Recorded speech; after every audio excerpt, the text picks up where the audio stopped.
تو اب انکی کسی بھی اعتراض بنتا نہیں ہے. یہ آلریڈی اب بن چکا ہے قانون, اور حکومت کو گزٹ میں شامل کر دینا چاہیے اور نوٹیفائی کر دینا چاہیے. دیکھیں بالکل وہ ایک آپشن ضرور موجود ہے, لیکن آف کورس جو ایک لیجسلیٹو بزنس کو کنڈکٹ کرنے کا طریقہ ہے ہم اس سے تو نہیں ہٹ سکتے. ظاہری بات ہے اگر کوئی 10 دن گزرتے ہیں, اور وہ ایک پروویژن ضرور موجود ہے کہ اگر 10 دن گزر گئے اور صدر پاکستان نے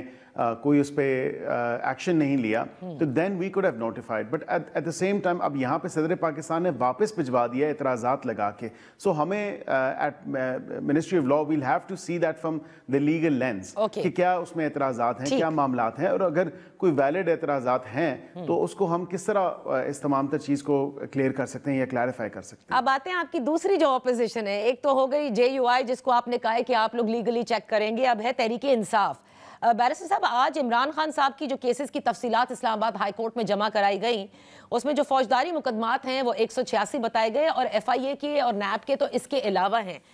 اب آپ مجھے بتائیے کہ یہی شکایت ہے تحریک انصاف کی, 186 کیسز حکومت جسٹیفائی کر پائے گی؟ بیکاز وہ یہ کہتے ہیں یہ فریولس کیسز ہے, یہ انتقامی بنیادوں پر بنائے گئے. یہاں پہ جو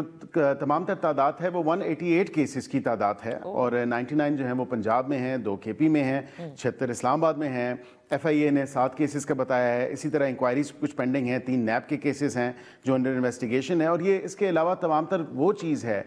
جو 9 مئی کی کیسز بھی ساتھ آپ اس اینگل سے بھی اس کو دیکھیں جس میں ابھی ریسنٹلی چارج بھی فریم ہوا. تو یہ تمام تر وہ چیزیں ہیں جو ہوئی ہیں. یہ نہیں کہ کوئی فریولس کیسز بنائے جا رہے ہیں یا کسی کی جو ہے ایما پہ یہ کیسز بنائے جا رہے ہیں, قطعاً نہیں. آپ 190 ملین پاؤنڈ کی بات کریں, وہ کیس دن دہاڑے جو لوٹ مار کی گئی آپ سب کے سامنے ہے, اپنی کابینہ کے لوگوں کو بھی نہیں بتایا گیا, بند لفافوں میں لے کے گئے, اپروولز لیے, اس کا وہ دیکھ رہے ہیں. توشہ خانہ کے اگر کیسز ہیں ان کی بات کریں تو کیا گھڑیاں موجود نہیں تھیں؟ گھڑی موجود تھی, جیولری موجود تھی, and so on so forth. سو اگر انتشار پھیلانے والی کوئی بات ہو یا کال دینے والی بات ہو تو بالکل ہی از ڈیفینیٹلی وہ آرکسٹریٹ جب کرتے ہیں تمام تر چیز کو تو وہ ان کی ایما پہ ہی ہو رہا ہوتا ہے. جو ان کے کارکنان کرتے ہیں تو ان کا حصہ تو ہوتا ہے, whether he is present there physically or not. تو یہ تمام تر چیز کو بھی دیکھنا ہے. تو ہم کیسز جو ہیں کوئی شوق سے نہیں بنا رہے. اگر وہ ایسی حرکات و سکنات نہ کریں یا ایسے فیصلے جو ملک کے مفاد میں جو نہیں ہیں یا ملک کے خلاف ہیں وہ ایسے فیصلے نہ کریں, تو ہمیں کوئی شوق تو نہیں کہ ہم کیسز بنائیں, یا قانون اپنے ہاتھوں میں نہ لیں تو ہم کیسز نہیں بنائیں گے. بیرسٹر صاحب گزشتہ روز جو فارمیشن کمانڈرز کانفرنس ہوئی, جو اعلامیہ سامنے آیا, اس میں واضح طور پر حکومت سے مطالبہ کیا گیا ہے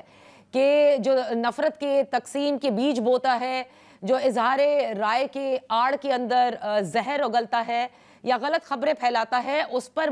قانون سازی نہ صرف ہونی ہے بلکہ اس پر عمل درآمد بھی کروانا ہے. تو اب آپ کی حکومت جو ہے اس پر سنجیدگی سے سوچ رہی ہے کہ کس قسم کی قانون سازی کی جائے گی؟ دیکھیں بالکل نادیہ صاحبہ, یہ ابھی سے نہیں, یہ کچھ سالوں سے with the Advent of social media اب جب ایڈوانسمنٹس ہوئی ہیں یہ تمام تر چیزوں کو دیکھا جا رہا ہے. اور آپ کو یاد ہوگا 2021-22 میں بلکہ ایون PDM کے ٹائم پہ وہ ایک بل ہم نے پیکا کی امینڈمنٹ کے میں جو ترمیم لا رہے تھے وہ تمام تر اسٹیک ہولڈر سے ڈسکشن بھی ہوئی, ان کو آن بورڈ بھی لیا گیا. اس میں ابھی فی الوقت ہم ٹویکنگ کر رہے ہیں, اینڈ یہاں پہ کوئی ایسی بات نہیں ہے کہ کوئی چھپانے والی بات نہیں ہے, کیونکہ ایک جو تمام تر چیز ہے آپ نے حال ہی میں دیکھا کہ آسٹریلیا جیسے ملک نے 16 سال سے کم عمر اپنے شہریوں کے لیے جو ہے سوشل میڈیا بین کیا. یہاں پہ فریڈم آف سپیچ کی اگر بات کریں, فریڈم آف ایکسپریشن کی بات کریں تو وہ ایبسولوٹ رائٹ نہیں ہے. وہاں پہ ریزنیبل ریسٹرکشنز قانون کے مطابق سبجیکٹ ٹو لا آپ پلیس کر سکتے ہیں, اور یہ حکومت کا کام ہے. آف کورس یہ تمام تر چیزیں جو ابھی ریسنٹ پاس میں بھی ہوئیں اور اس سے پہلے بھی کئی سالوں سے چل رہی ہیں, جس طرح ڈیپ فیکس بنتی ہیں, فیک انفارمیشن, فیک نیوز, مس انفارمیشن, ڈس انفارمیشن کو جو کلچر ہے جو ایک مخصوص سیاسی جماعت کی طرف سے فی الوقت تو آ رہا ہے, لیکن بٹ ادروائز بھی ہم دیکھتے ہیں کہ دنیا پوری سے جس کا جو دل کرتا ہے وہ بیٹھ کے کسی کے بارے میں بھی, خواہ وہ صحافی ہو, خواہ وہ وکیل ہو, خواہ وہ سیاستدان ہو, خواہ وہ کوئی بھی ہو, اس کے خلاف جو ایک کیمپین چلائی جاتی ہے. One of the most recent examples of this is actually Lahore کا جو واقعہ تھا, آپ کو یاد ہوگا, ایک پرائیویٹ کالج کا واقعہ. نہ وہ خاتون کے ساتھ جو ہے وہ ریپ ہوا, نہ وہ ایگزسٹ کرتی تھی, اس کی جو والدہ بتائی جا رہی تھیں وہ بھی بعد میں انہوں نے کہا کہ میں تو ایسے ہی یہ کر رہی تھی تمام تر چیز. تو people take to streets at that particular time. تو یہ دیکھیں information fake news disinformation کو کرب جو کرنا ہے یہ حکومت کی ذمہ داری ہے. But we are not placing restrictions اور یا آؤٹ رائٹ ریسٹرکٹ نہیں کر رہے ہم کسی کی فریڈم آف ایکسپریشن یا فریڈم آف اسپیچ کو, اس کو ریگولیٹ کر رہے ہیں. اور وقت کے ساتھ قانون میں تبدیلی لانا, امینڈمنٹس لانا, بہتری لانا یہ حکومت وقت کا کام ہوتا ہے اور ہم بالکل اس میں بہتری لا رہے ہیں. اب تو مطالبہ بھی آ گیا, اب تو آپ کو کرنا ہی پڑے گا, مطلب اس میں تو آپ کو دو رائے ہونی نہیں چاہیے. لیکن بیرسٹر صاحب جب تک آپ یہ قانون نہیں لائیں گے تو انٹرنیٹ کی سپیڈ مطلب سلو ہی رہے گی تاکہ لوگ کم سے کم یہ سب مواد جو ہیں وہ ڈال سکیں سوشل میڈیا پر. دیکھیں انٹرنیٹ کی سپیڈ کے ابھی ریسنٹلی نیشنل اسمبلی کی اسٹینڈنگ کمیٹی میں بھی بات ہوئی اور وہاں پہ چیئرمین پی ٹی اے کی طرف سے جو ہے وزارتی بیان آ چکا کہ انہوں نے کہا کہ کوئی ہم آن پرپز جو ہے اس کو سلو نہیں کر رہے. اینڈ آف کورس ہم ٹیکنالوجیکل ایڈوانسمنٹس کے حوالے سے دیگر چیزیں جو ہیں اس میں بہتری لا رہے ہیں. ٹیکنیکل ایشوز بھی ہمیں فیس کرنے پڑتے ہیں, but over all I agree with you that even with the technical faults that we've had in the recent past internet کی سپیڈ تھوڑی کم ہوئی ہے, لیکن ابھی جو ہے دوبارہ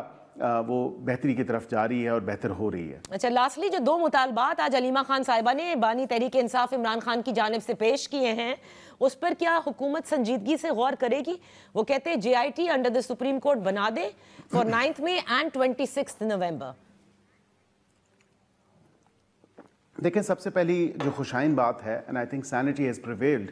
اور بیٹر سینس پریویل کی ہے اس تمام تر ایشو پہ, کہ یہ وہ جماعت ہے اور اس کے لوگ جو کہتے تھے اس حکومت سے کیا بات کریں, اس حکومت کے لوگوں سے کیا بات کریں, ان کے پاس نہ طاقت ہے نہ پاور ہے اور ان کی کیا مجال ہے یہ کوئی بات کر سکیں. تو اب خوشائن بات یہ ہے کہ انہوں نے ایک کمیٹی فارم کی ہے اور میں تو آن ریکارڈ ہوں, میں تو کہتا تھا کہ یہ نان سٹارٹر سے شروع کرتے ہیں. And when you start from a non starter تو ڈسکشنز اگر ہوئی بھی ہیں 2-3 دفعہ تحفظ آئین پاکستان کی موومنٹ کے حوالے سے, اس میں پھر ہماری کمیٹی تھی 26ویں آئینی ترمیم سے پہلے اور اس پہ ڈسکشنز ہوئی, 2-3 میٹنگ ہوئی جس میں اسد کیسر صاحب اور اچکزئی صاحب کو مینڈیٹ بھی دیا گیا, بات چیت ہوئی, لیکن اس کا کوئی فروٹفل یا کوئی میننگ فل جو ہے کنکلوژن نہیں نکل سکا. تو یہاں پہ اچھی خوشائن بات ہے کہ ایک پارٹی جو 12 دفعہ انہوں نے کہا کہ ہم ان سے بات نہیں کریں گے, ہم اسٹیبلشمنٹ سے بات کریں گے, بالآخر انہوں نے جو ہے وہ تیاری اور اپنی رضامندی ظاہر کی ہے. انہوں نے اچھا ایک پوائنٹ ہے, اگر وہ سمجھتے ہیں کوئی پولیٹیکل پرزنرز ہیں تو ان کی لسٹ شیئر کریں. حکومت اس پہ سنجیدگی سے سوچ رہی ہے اور بالکل ہماری ڈسکشنز جو ہیں فی الوقت تو نیسنٹ سٹیج پہ ہیں, لیکن اس کے ساتھ ساتھ جو ہے by Monday I am quite ہوپفل that the government will reach a logical conclusion and will hopefully form a committee as well جو ان کے ساتھ ڈسکشنز کرے اور سیاسی مسئلوں کا سیاسی حل ہی نکلتا ہے اور سیاسی پارٹیوں کا جو پرابلمز ہیں آپس میں وہ ڈسکشن اور ڈائلاگ کے تھرو ہی ہو سکتی ہیں. یعنی منڈے تک تحریک انصاف کے ساتھ یہ چیزیں فائنل سٹیج میں آ جائیں گی کہ آئدر آپ لوگ وہ جے آئی ٹی تشکیل دے رہے ہیں انڈر دا سپریم کورٹ اور ناٹ, رائٹ؟ نہیں, یہ نہیں ہے. میں تھوڑا سا اس میں وضاحت کر دوں کہ منڈے تک یہ ڈیسیجن ہو جائے گا کہ جو انگیجمنٹ کے حوالے سے ہماری طرف سے کمیٹی ہے اس میں کون کون ہوگا اور کس طرح اس کے ٹی او آرز کیا ہوں گے اور کیا ڈسکشنز کنڈکٹ ہوں گی. And of course there still time, 14 تک تو ابھی ٹائم ہے,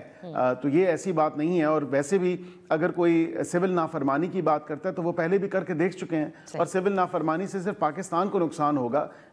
حکومت کو تو کوئی نقصان نہیں ہونے والا. اگین سول نافرمانی بل بھی جلا کے دیکھ چکے, باقی سب کچھ کر کے دیکھ چکے, so it's not going to bear any fruit for them.